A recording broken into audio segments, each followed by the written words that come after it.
tribe. We have lost it before we begin. The moment 2027 election is about this tribe versus that tribe, or a coalition of this tribe and this tribe and this tribe versus that tribe, we've lost it. There is no tribal alliance that can beat President William Ruto in that election. Hakuna hata tuungane aje na kabila gani ama kabila gani na gani. There is no tribal alliance that can defeat President William Ruto in that election. And this guy needs to go home. He even needs to go home earlier than 2027. But the moment we make the movement about tribalism, we will be playing his game. How did President William Ruto manage to kill this Gen Z movement? He brought tribalism. He brought Raila on the table, not for any reason. It was because of tribalism, so that people from certain community can say, Sisi sasa we are comfortable, we've gotten a share of government. It was all about tribalism. The reason he was trying to link Gen Z with Gachagua is because he wanted to make it a Kikuyu affair, so that he's able to convince the rest of the nation that, this is one community that's angry with power that is actually using the Gen Z against me. He does not want that election to be about corruption or bad governance. The moment 2027 election is about corruption, bad governance, state capture, William Ruto will lose that election. And he will lose 20% of the vote. The moment the election is about corruption and about bad governance, he will lose it. So what is his genius move? His genius move, which is working according to plan, is to use tribalism. Number one, impeach Gachagua. When you impeach Gachagua, what do? You provoke the people of Mount Kenya. When you provoke the people of Mount Kenya, what happens? They start singing circumcision songs. When they sing circumcision songs, what happens? The rest of the nation feels left out from the movement because now it has become a Mount Kenya affair. Yet the problems we have as Kenyans, they are involving every Kenyan. They are not involving one community.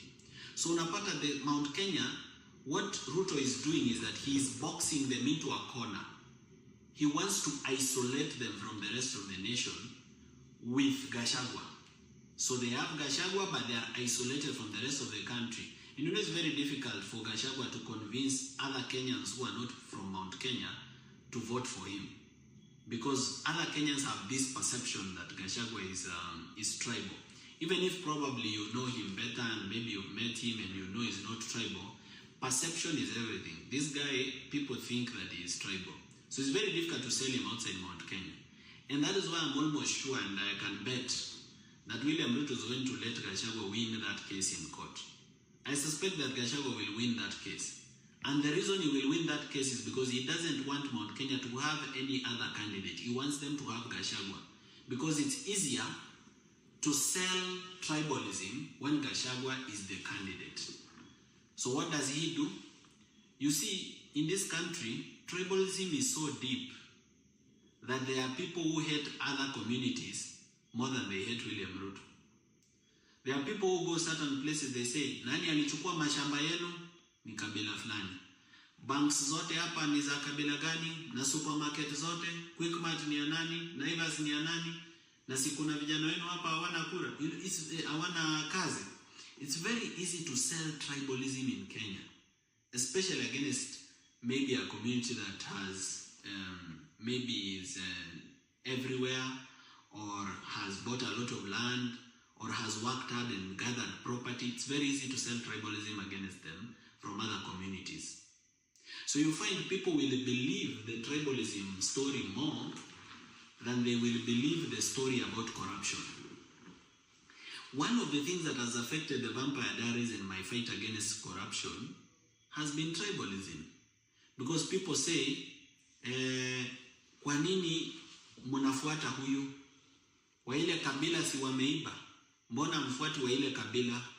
Mbona mnafuata wa hii kabila mnawacha wa ile kabila? And tribalism has really affected the fight against tribalism, the fight against corruption. So the people of Mount Kenya should be careful wasiwekwe kwa hiyo mtego where they are strategically being isolated so that he can run a 2007 style 41 versus 1 narrative. And you know Ruto has stolen a lot of money. So he's a billionaire by all standards. So if it comes to buying tribal kingpins, he can buy kingpins from almost every tribe. And that is why I began this video by saying, the moment we make 2027 about tribe, ati sisi wa Kale, sisi wa Luya, sisi wa Kisii, sisi wa Kikuyu, sisi wa watu wa Coast, sisi wa Luya, sisi wa Turukana, tumeamua. The moment we play that game, Ruto will win, and he will not just win, he will win with 70%. Because what he will do is he will use money. And how the money will be used is that he will buy kingpins of different tribes. Akinunua watu wawili, amenunua kabila mzima. Akinunua tena kingpin mmoja, jamaa mmoja, akimpea 300 million, ama 5 billion, ama 2 billion, amenunua kabila mzima. Let me tell you Kenyans, if we don't get over tribalism, mambo ya corruption and the fight against corruption, you to sahau, will not win it. We will not win it. And the best people to begin this war against tribalism are the young people of Kenya. Vijana kama mimi and some who are watching.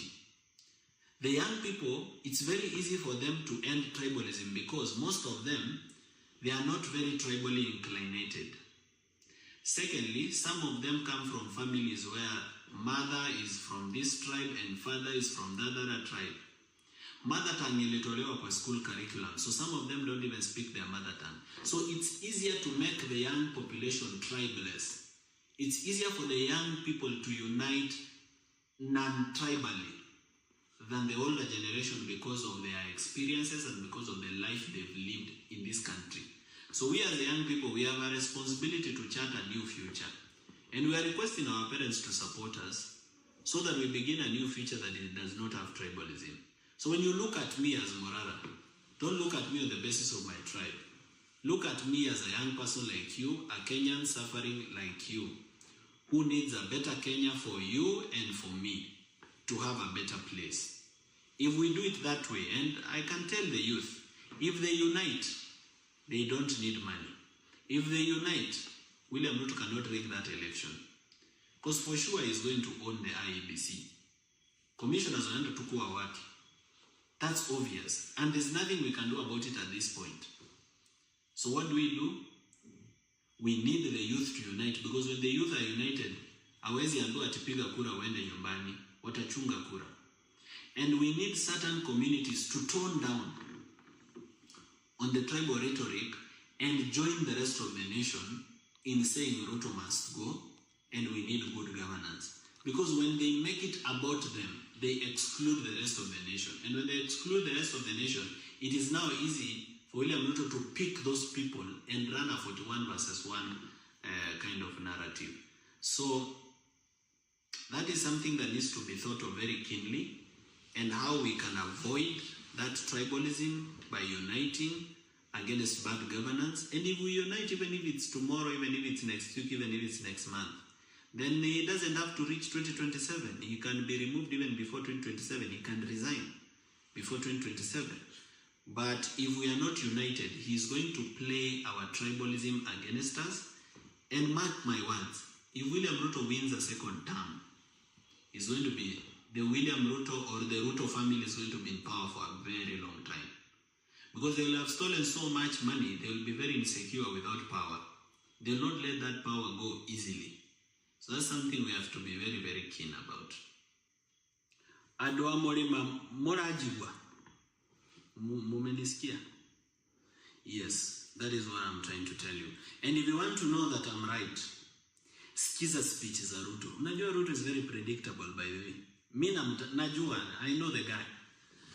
Just listen to his speeches for the last 1 month. There is one sentence that will not miss in any of his speeches. And that sentence is, nyenye mnataka tuungane ama tutengane. That sentence, you will find it in every single speech that he has made for the last 1 month. Why? Because he is on a mission to unite the country, but not the country with Mount Kenya. He knows that Mount Kenya will not vote for him. So he's on a mission to unite the country, but to exclude Mount Kenya, then unite the country versus Mount Kenya. And you see, in such a way, he will win. Because the only thing he needs to do, even if Mount Kenya has the votes to remove him, is to rig. And it's very easy to rig a tribal election and nothing will happen. Because the people of Mount Kenya are not violent. Hata wakiibiwa watafanyaje? They have wealth in Kisumu. They have businesses in Kisii. They have wealth in Mombasa. They are the community that cannot begin violence. So they are the community wenye wakinyang'anywa inabidi watulie. So the best chance they have is to tone down and work with all other communities so that they work together as Kenyans against tribalism of President William Ruto. I want to tell you guys something about Embu. I remember you saw the video when I was speaking about Embu. I was a bit, nilikuwa huko juu. You know, William Ruto, it's not that he did not know that he will be shouted at in Embu or that you will heckle him. He knew very well. Ruto alikuwa anajua akikuja Embu atakuwa heckled. The question is, why did he come? Why? He came because he needs the heckling. Remember, kuna watu Rift Valley wameanza kufunguka macho. Wameanza kuona huyu mtu ni wetu, lakini alipewa kiti, ameanza ku bad governance. So why does he come to Embu to be heckled? Because when you heckle him in Embu, the people in Rift Valley who are against him, they come back to him. Wanasema, mtoto wetu hata kama ni mbaya, sisi tutakaa na mtoto wetu. Hamuwezi mfanyia madharau hivyo. That is what he was looking for. He was looking for sympathy. He was consolidating his base. Unajua saa ingine hii kitu inakuwa ni kama ni mchezo wa sinema. Mnafikiria nyinyi ndio audience, kumbe audience iko mbali.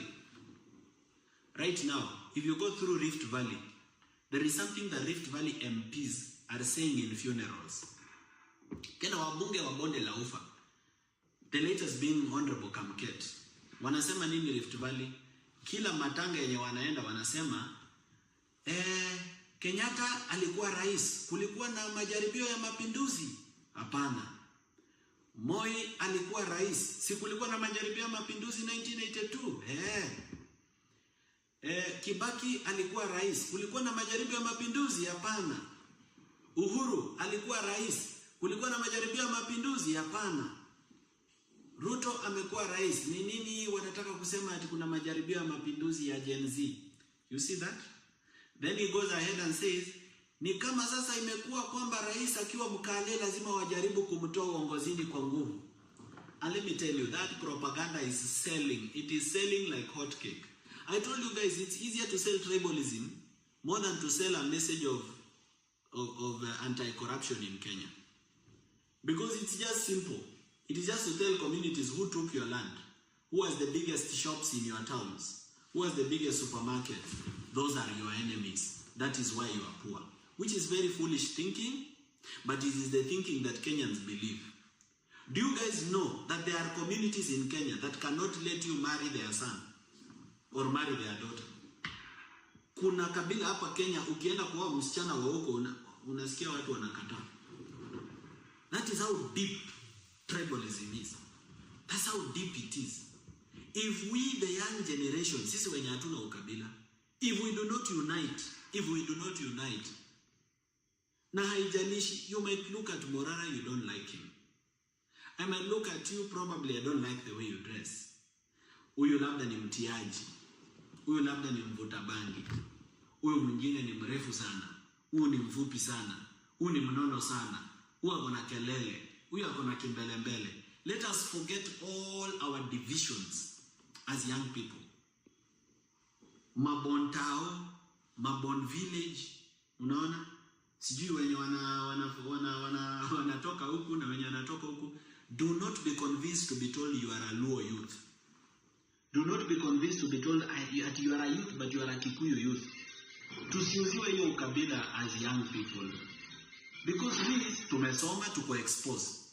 There is usually a 70% chance that most of the youth in Kenya umesoma outside kabila yenu.